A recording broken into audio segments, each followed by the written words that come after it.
They told us slavery was about work, about fields, about chains and cotton. But the greatest horrors did not live in the open. They hid behind walls, in houses filled with laughter and silence, in rooms where power was absolute and freedom was a dream. They called them mistresses, refined, graceful, untouchable. But behind the soft voices and polite manners was a darker truth, a power that could destroy a life with a single whisper. In public, they appeared fragile, obedient, loyal wives to powerful men. But inside those homes, they ruled their own kingdoms. Every servant, every breath, every glance was under their command. They could punish, they could reward, and they could break a man's spirit without ever raising a hand. This was a different kind of control, quiet, elegant, and cruel. Some mistresses, trapped by their own lack of freedom, found comfort in domination. They could not defy their husbands, but they could command those beneath them. And when anger, loneliness, or desire turned dark, the enslaved men in their homes became the targets of that buried power. These were not acts of affection. They were acts of coercion. Consent could not exist where one life belonged to another. To say no was to invite punishment, even death.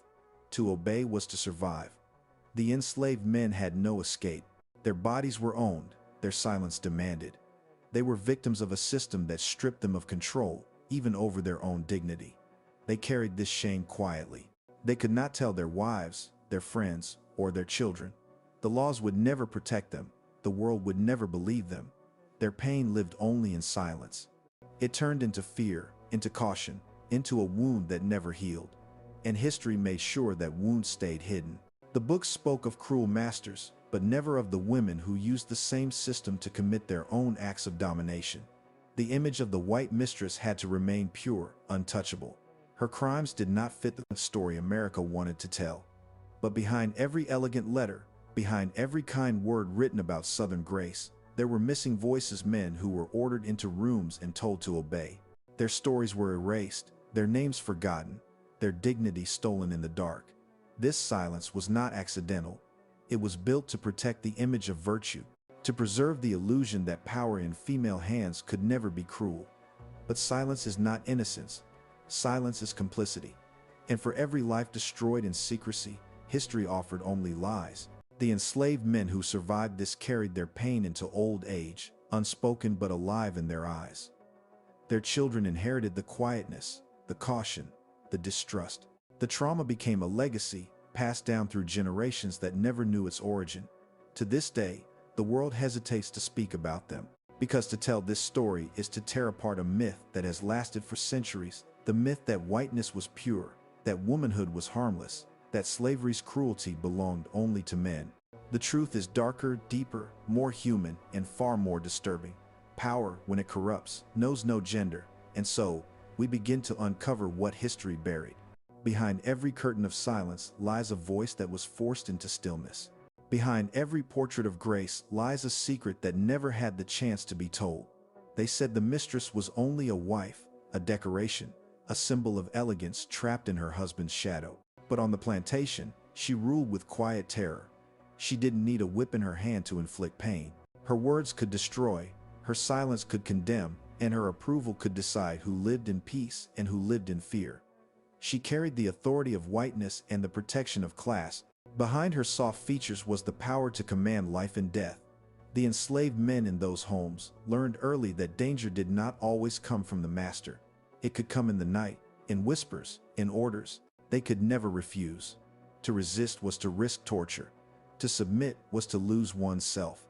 Every command carried an invisible threat, and so they obeyed. Not because they wanted to, but because survival demanded it.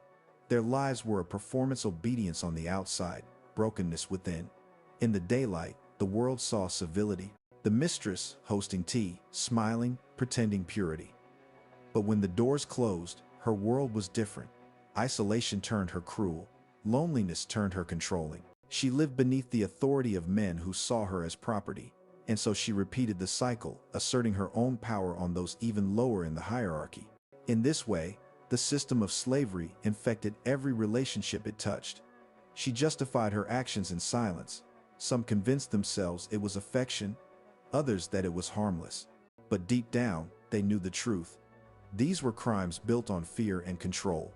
The enslaved man's body became another tool of power, a reminder that no corner of his life was safe from ownership.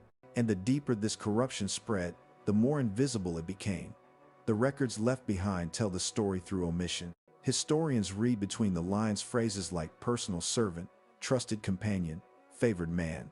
These words appear polite, almost affectionate. But underneath them lies coercion, the language of dominance, softened by the hands of those who wrote history. The plantation diaries never wrote the screams. They wrote the weather, the crops, the parties. The suffering was not worthy of ink. Generations later, the truth began to surface. DNA, evidence, oral histories, whispered family stories. Some descendants found traces of these unspoken encounters in their bloodlines, stories of light-skinned children who appeared with no explanation, of ancestors who carried trauma without words. The silence that began in the mansion had stretched across centuries. For the enslaved men, there was no justice, no recognition. Their pain was dismissed as impossible, their voices ignored. Society could not imagine white women as abusers. The idea was unthinkable, even threatening. To admit it would mean confronting the lie of moral superiority that had justified slavery in the first place. And so, the lie remained. The enslaved women who saw it could not speak either. They watched in silence, powerless to protect their fathers, brothers, husbands. They too were victims of this world, living under a constant shadow of domination.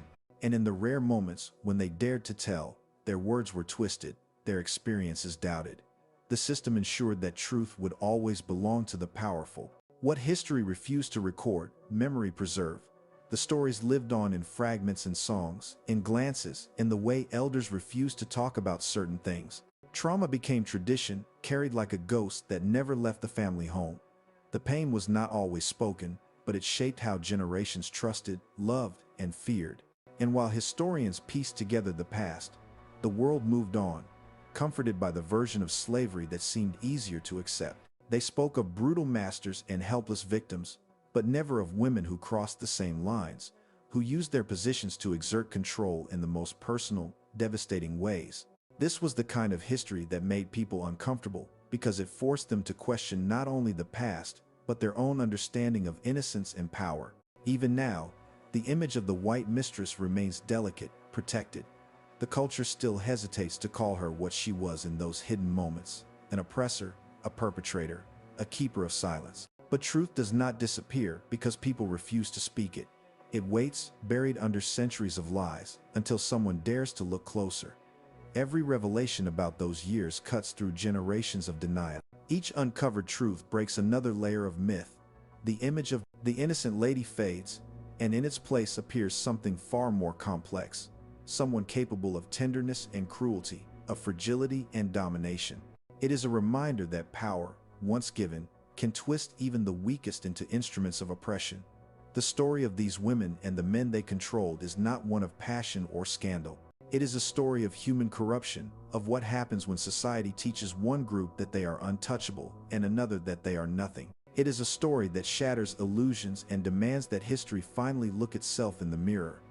The silence that followed the end of slavery was not freedom, it was a different kind of cage. The men who had endured the secret violence of white mistresses carried their wounds quietly into a world that had no language for their pain. They became fathers, husbands, workers, pillars of their new communities, but inside them lived a story they could never tell. The shame was not theirs, yet they bore it as though it was a sin they had committed. It became part of their blood, something passed on through fear, through silence, through the way they taught their sons never to trust power disguised as kindness. The women who had committed those acts blended back into society with ease. Their wealth and whiteness washed away suspicion. Their descendants spoke of grace, lineage, beauty, and virtue, but never of what those virtues had been built upon. History became their accomplice. The textbooks erased their names from guilt, leaving behind a myth of fragility that still lingers in culture today. Even the archives conspired in silence, carefully preserving the plantation ledgers, but not the voices of those who suffered in their shadows. But truth resists burial. It rises, slowly, through fragments, through forgotten letters, coded words, and the quiet persistence of historians who refuse to look away. They uncover the evidence in small details: a sudden transfer of an enslaved man to another estate, an unexplained child in a family record, a diary entry marked only by guilt. Each clue is a whisper, echoing from a century that wanted to be forgotten. The voices of scholars like Deborah Gray White and Stephanie Jones Rogers began to breathe life into the silenced past. Their work exposed what polite history refused to admit, that white women were not merely spectators to slavery's cruelty. They were participants, administrators, and sometimes predators within it. These revelations forced the world to see that oppression wears many faces, and that gender does not absolve guilt. For the descendants of the enslaved, these discoveries reopened old wounds. It was not only about pain, it was about truth. To name what happened is to acknowledge generations of men who were denied dignity, and generations of women whose power was sanctified by silence. The reckoning was not just historical, it was emotional, cultural, spiritual. It demanded that we confront the moral decay that slavery left behind, the way it distorted intimacy, love, and humanity itself. Modern audiences often struggle to imagine such horrors because they have been taught to separate evil from elegance. The image of a white woman in silk and pearls does not align with the word abuser, yet history proves that evil does not always look monstrous. Sometimes it looks soft, graceful, respectable. It hides behind manners, titles, and religion. It smiles while destroying lives. The plantation was not only a site of forced labor, it was a laboratory for control. Every relationship within it was twisted by the logic of ownership. The mistress learned early that power could make her feel significant, even when she herself was powerless under her husband's authority. So she turned that hunger into cruelty, directing it toward those who could not resist. In her eyes, the enslaved were not people, they were mirrors reflecting her own dominance. These crimes were not random acts of lust. They were expressions of systemic violence, shaped by a society that taught her she could command anything, anyone. And while the enslaved men carried the scars of her actions, she carried the comfort of denial. That denial became inheritance. It built families, generations, and a culture unwilling to confront its ghosts. When the descendants of these enslaved men walk through the ruins of old plantations today, they walk through the aftermath of unspeakable things. The walls of those homes are silent, but the silence hums. It carries memory, the kind that refuses to die. There are still places where the air feels heavy, where the soil feels restless, where the past waits to be acknowledged. To speak of these hidden crimes is not to dishonor the past, it is to cleanse it. It is to restore truth where lies once stood. For centuries, the pain of the enslaved was filtered through the comfort of those who benefited from their suffering. But the age of silence is ending. Museums, documentaries, and voices of Black scholars are reclaiming what was stolen, the right to be remembered fully, even in pain. The truth about white mistresses and the men they control forces us to look at power differently. It asks us to see that domination is not bound by gender, that cruelty is not confined to men. It reminds us that privilege, once paired with impunity, can turn anyone into an oppressor. And it warns us that history repeated in silence will return again in new forms. So we remember, not for vengeance, but for balance.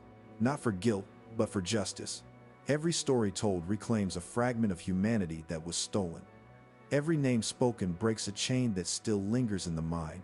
The past is not dead, it breathes through us, through our conversations, our silences, our fears. And the only way to silence it properly is to face it completely. The plantations are quiet now. The fields grow wild where men once labored, and the mansions stand like monuments to arrogance. But beneath the soil lies memory of hands that built and bled, of bodies that endured what the world refused to see. The wind that passes through the old doorways still carries their voices, faint but unyielding. They whisper not for pity, but for acknowledgement. Because the truth cannot heal if it remains buried. The crimes of the mistresses, the silence of the enslaved, the lies of history, all of it demands to be seen. And when we finally look without turning away, we do more than honor the past. We reclaim the humanity that slavery tried to destroy. The story is not about guilt, it's about truth. And truth, once spoken, can never be enslaved again.